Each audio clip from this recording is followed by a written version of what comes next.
talked about this a couple days ago. Mhm. Now, according to the infamous sources, but I think it's relevant. It's relevant. So apparently, Apple is finalizing the verification of its first cutting-edge chips from the Arizona plant, with potential Yeah. delivery as early as this quarter. This is the TSMC plant. Mm-hmm. Is this what is it? 4 nanometers? 3? 4? Something small. Something like that. Yeah, it's nice. Something smaller than the grains of sand and all the desert that surrounds Arizona. This will be a good pro-America rah rah rah moment for everybody. As they load the chips onto cargo planes going to China. Well, first they'll be loaded into the back of a Ram pickup truck and with an American flag, and then they can drive across the desert or something. I don't know. Some guy, maybe a what do you call that thing? A Tesla Cyber truck, which could probably hold a Stick with the small amount Ram. of things. Yeah. Maybe a Ford F-150. I guess that's probably most America. Yeah. Right. Or whatever. At least that's what the commercials Does it tell have me. a Hemi in it though? That's all I have to ask. Yeah, because what Ram's owned by Stellantis is a Italian company or something. Is it really French? I don't know. I could be wrong. Yeah. What are people gonna do? Not listen? Maybe. I don't know. I used to get in these arguments.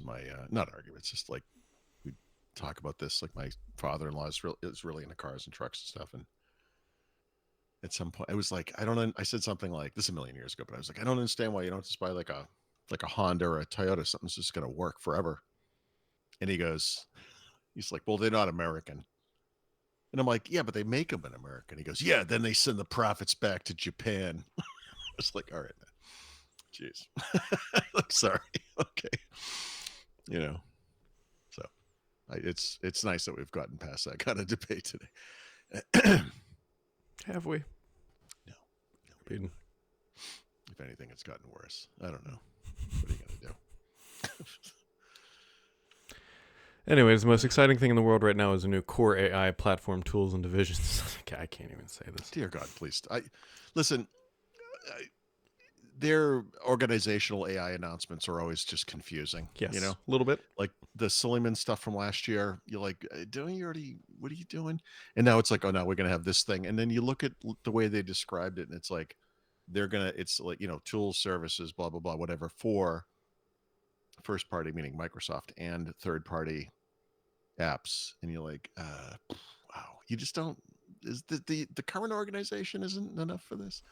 I don't know. It just seems weird. This is, by the way, a company that in May last year announced the so-called Windows Copilot runtime, not a runtime, by the way, which consists of not much, but actually literally nothing, but the Windows Copilot library, which is what it really is, just a set of APIs that, unless I'm missing the point, I believe are all local AI, so they run off the MPU, right?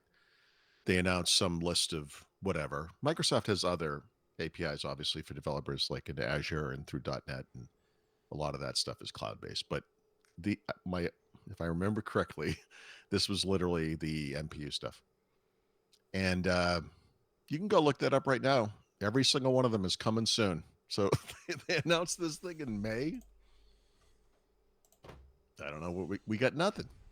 So yeah, maybe I don't know. Maybe this organization start from scratch. They can get something out by May.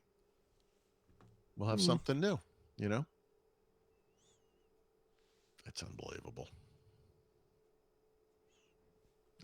I don't understand what's happening anymore. I looked this up too because I have this app I'm working on, like the .NET Pad thing. Mm-hmm. And if you look at, I don't know if this is actually, let me just look here. I don't know if this is unstable yet, but Notepad on. Yeah, it's not. So in the dev channel, the version of Notepad you get has this little Microsoft account logo and then a little writing icon. It has like a rewrite tool. And by the way, it's awesome. If you haven't seen this, you got to go look at this. It's freaking crazy.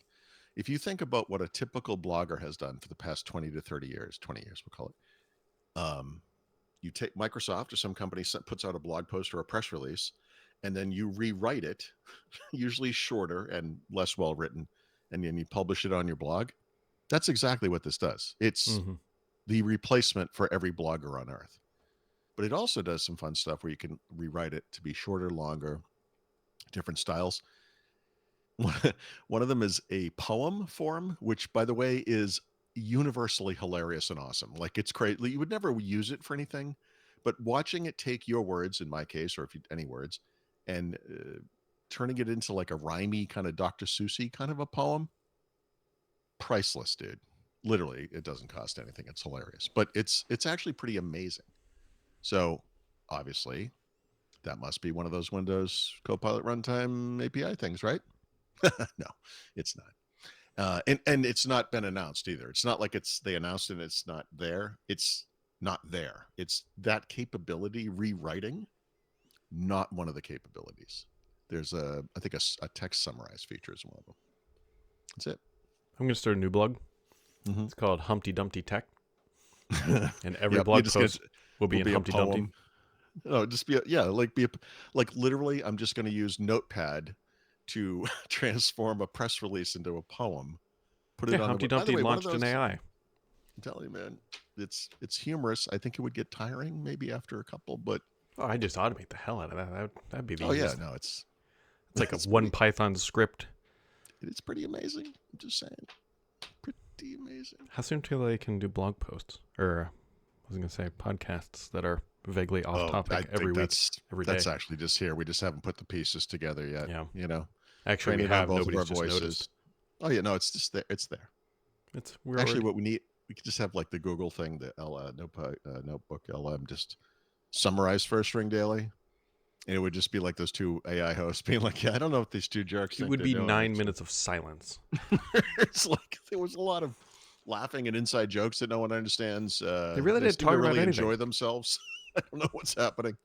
They just kind of turned it into a Seinfeld podcast where it was supposed to be about something, and then they showed up and it was about nothing. It's like, yeah, is it possible for it to be about less than nothing? Because I think it actually took away intelligence. I lost a childhood memory listening to this. I don't know what's happening. But you are all now dumber for listening to this. It's a service. Is it? We don't make any money from it. Memory loss is a service.